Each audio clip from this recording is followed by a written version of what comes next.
Hello everyone. I am Lantajo. And I am Dela Peña. And for today, we are the neuromuscular junction blocking agents, nondepolarizing and NMJs.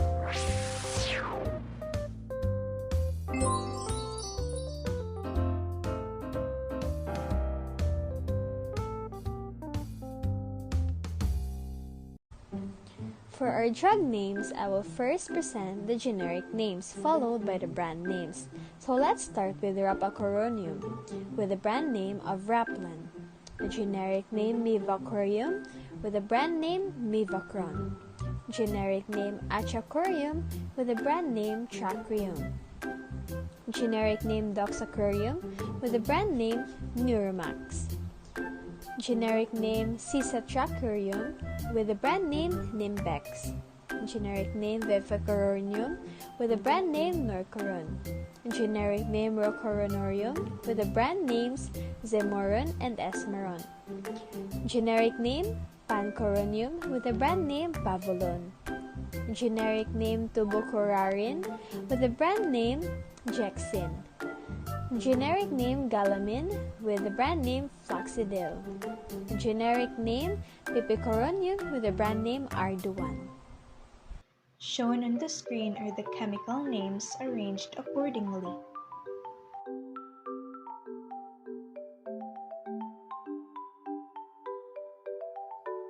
For the therapeutic drug classification, we belong in the neuromuscular junction blocking agents, non-depolarizing. We, the agents, constitute the majority of the clinically relevant neuromuscular blockers, and we act by competitively blocking the binding of acetylcholine to its receptors, and in some cases, we also directly block the ionotropic activity of the acetylcholine receptors. For the pharmacologic drug classification, we belong in the nicotinic antagonists for the skeletal muscle relaxants. My pregnancy category is letter C because animal reproduction studies have shown an adverse effect on the fetus and there are no adequate and well-controlled studies in humans, but potential benefits may warrant use of the drug in pregnant women despite potential risks. In the mechanism of action, we, the non-depolarizing neuromuscular blockers, have three mechanisms by which we can contribute to the skeletal muscle relaxation. First, at low concentrations, we compete with acetylcholine for binding to postsynaptic nicotinic receptor sites in the skeletal muscle neuromuscular junction. Second, the non-depolarizing relaxants also interfere with presynaptic release of the acetylcholine from motor nerve endings. And third, at higher concentrations, we can also produce a more intense motor blockade by blocking the pore of the nicotinic receptor channel complex. A decrease in binding of acetylcholine leads to a decrease in its effect and neuron transmission to the muscle is less likely to occur. It is generally accepted that non-depolarizing agents block by acting as reversible competitive inhibitors. That is, we bind to the receptor as antagonists that leaves fewer receptors available for acetylcholine to bind. Our therapeutic effect would be skeletal muscle paralysis. My pharmacokinetics. Absorption is administered intravenously. Distribution, these drugs are hydrophilic instead of lipophilic, so they do not readily cross the blood-brain barrier or placenta. They have limited volume of distribution as they are highly ionized. Metabolism, non-depolarizing NMJs are metabolized in the serum. Some are not metabolized in the liver. Excretion, most metabolites are partially excreted by the kidneys and their action is prolonged in patients with renal failure. And now we're down to the indications. Our administration serves as the primary therapy for facilitating endotracheal intubations and adjuvant therapy in the perioperative maintenance of anesthesia and care of the critically ill patient. Primarily, we are used to facilitate airway management and decrease the risk of laryngeal injury during regular and emergent intubations. We also can reduce hoarseness secondary to intubation via decreasing incidence of vocal cord injuries. And research has found that as adjunctive therapy to intravenous or inhaled anesthetics, the non-depolarizing neuromuscular blockers improves outcomes of mechanical ventilation in patients with poor lung compliance who are critically ill and or receiving treatment in the perioperative setting. Contraindications may not be suitable for persons with a history of lung disease, stroke, increased intracranial pressure, increased intraocular pressure as in glaucoma, liver or kidney disease, decreased renal function, diseases or disorders affecting the muscles, angina, and irregular heartbeats and other heart problems. Neuromuscular blockers are not typically used in patients with recent severe burns, elevated potassium levels, or severe muscle trauma. There is an increased risk of seizure in patients with seizure disorders such as epilepsy. Along with its needed effects, these drugs may also cause unwanted effects. So if they occur, they may need medical attention. Now I will be presenting the adverse effects per body system.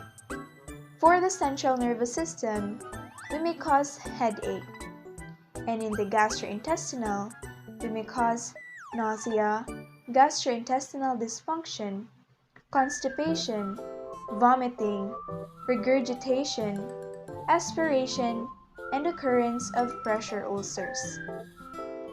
Next is cardiovascular system. Bradycardia, chest pain or irregular heartbeat, hypotension, and cardiac arrhythmias.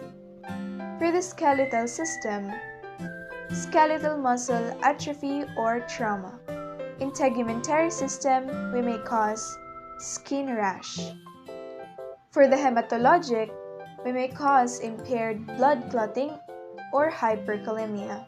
Next is the respiratory system.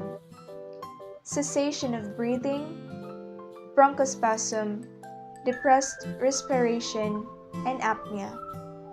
And last is the muscular system. We may cause muscle soreness, muscle weakness, and extended paralysis of muscles.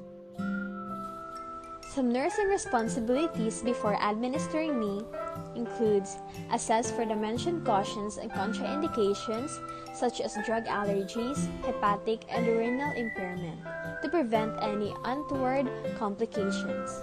Next, perform a thorough physical assessment such as weight, neurological status, vital signs, heart sounds, bowel sounds, and etc. to establish baseline data before drug therapy begins, to determine effectiveness of therapy and to evaluate for occurrence of any adverse effects associated with drug therapy. Next, inspect skin color and evidence of pressure areas or breakdown which could result when movement ceases. Monitor laboratory test results such as liver and renal function tests to determine possible need for a reduction in dose and evaluate for toxicity. Let's proceed to the during nursing responsibilities. So these are vital nursing interventions done in patients who are taking the non-depolarizing neuromuscular junction blockers. First, you should prepare emergency equipment to maintain airway and provide mechanical ventilation if needed. You should also provide skin care to site of administration to reduce risk of skin breakdown. Next is monitor patient temperature for prompt detection and treatment of malignant hyperthermia, and ensure that a cholinesterase inhibitor is readily available to overcome excessive neuromuscular blockade caused by the non-depolarizing neuromuscular junction blockers. Then provide comfort measures to help patient tolerate drug effects, and also provide safety measures such as adequate lighting, raised side rails, and etc. to prevent injuries.